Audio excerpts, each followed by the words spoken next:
skills of civilization. In this function, they may appear as ancestors, founders of a society, and ideal rulers of priests. What this article was saying is that somewhere or another, gods have appeared on the earth who have led us and taught us astrology, they've taught us all of our sciences, they have continually taught us how to govern, how to make money, how to form governments.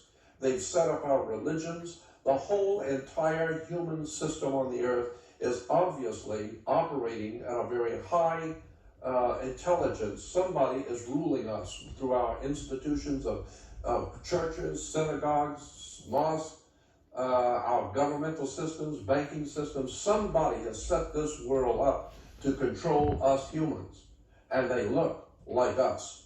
So we accept them as just humans doing it. No, it's not necessarily humans who are running the earth. They are referred to as heroes with divine blood.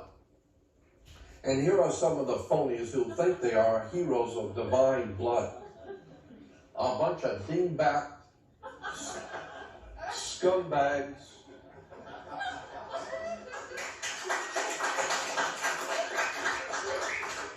international criminals of the highest, international criminals who consider themselves to be of divine origin. But remember, when you hear that term, that kings have a divine right of kings, where does that divine right come from? It comes from the Pope, because nobody else in the world, in Asia and Africa, nobody else in the world has religious leaders or political leaders that reclaim divine right. That silly bunch of nonsense comes only out of Europe.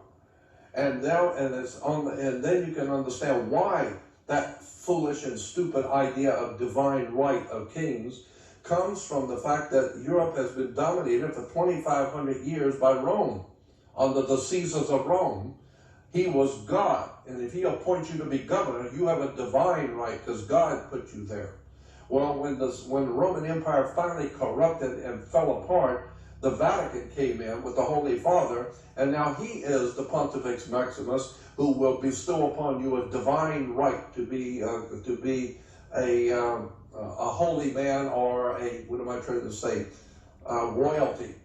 So this is where royalty gets their royalty from. It's from the Holy Father, the Pope.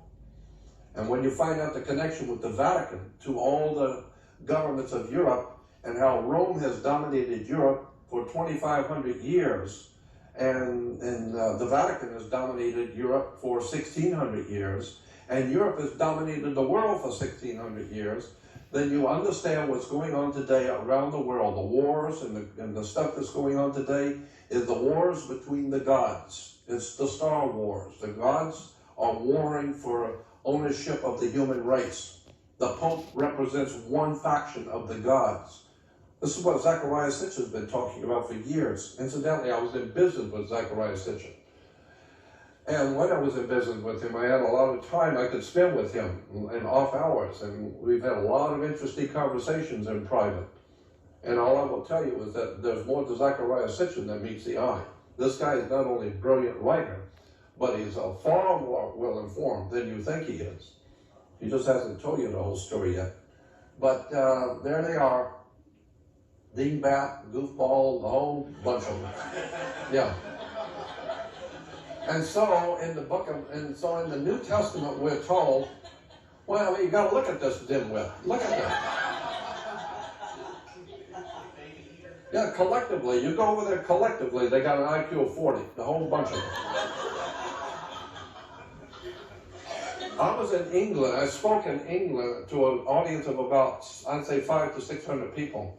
And I said, the first day I was there was on a Saturday morning, and I said, you know, you have to appreciate I'm an American, so I have my own views on this. And I said, but last night I was at the hotel, and there was a birthday party for Prince Charles. And the Queen Mother came out, and everyone fell all over themselves and slobbered all over themselves. And I said, and made a fool out of themselves. But she then introduced her son for the birthday party. And he came out and said to her, thank you, Mummy. And I said, I thought that was interesting, and everyone in all the English were laughing because Prince Charles calls his mother Mummy. And I said on the stage, I said, that woman looks like a mummy. And if you put a $10,000 dress on her, she still looks like a mummy.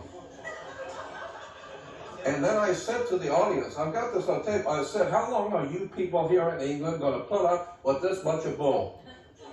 While people crawling on their knees trying to pay their rent and starving, these people are driving around in golden chariots, calling each other mummy, and they got a divine right. When in the hell are you people going to wake up and have a revolution?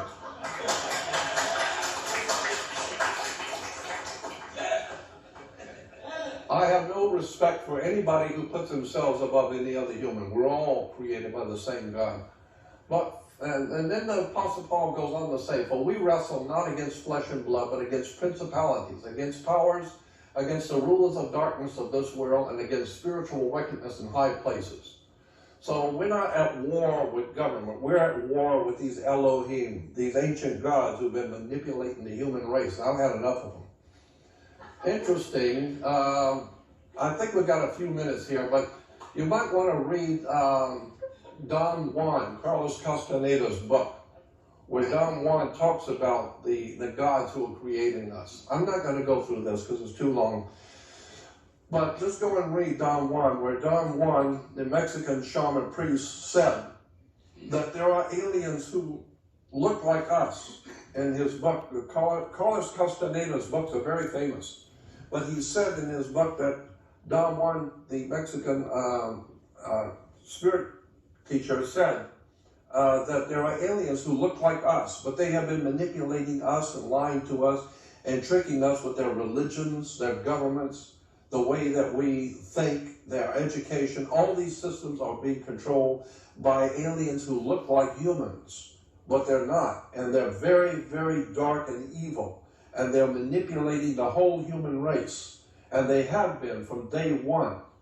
And I thought to myself, reading that, well, that's what I'm saying, the same thing. What Don Juan was telling Carlos Castaneda is that we're being ruled by entities from somewhere else who have created us, and maybe there are good ones who have come from out there and who see us as a creation and who realize what's going on. They know who our creators are and what they're doing to us. So there may be good entities out there like us who want to help us to get out from under this silly nonsense of these. I don't care if they have created me. Once they have created me, I have my own mind, my own spirit. And it's just like a child. You know, the father and mother may have brought the child into the world, but that child has its own life to live, its own spirit, its own life to live. And it does not need to be crushed over by the parent. Well, the same thing is true for us humans. We've been created by the gods, whoever they are. It doesn't matter. We have our own minds, our own spirits, and we need to start thinking in terms of connecting yourself and your spirit with the divine spirit of the universe, because we are the sons of God. Thank you.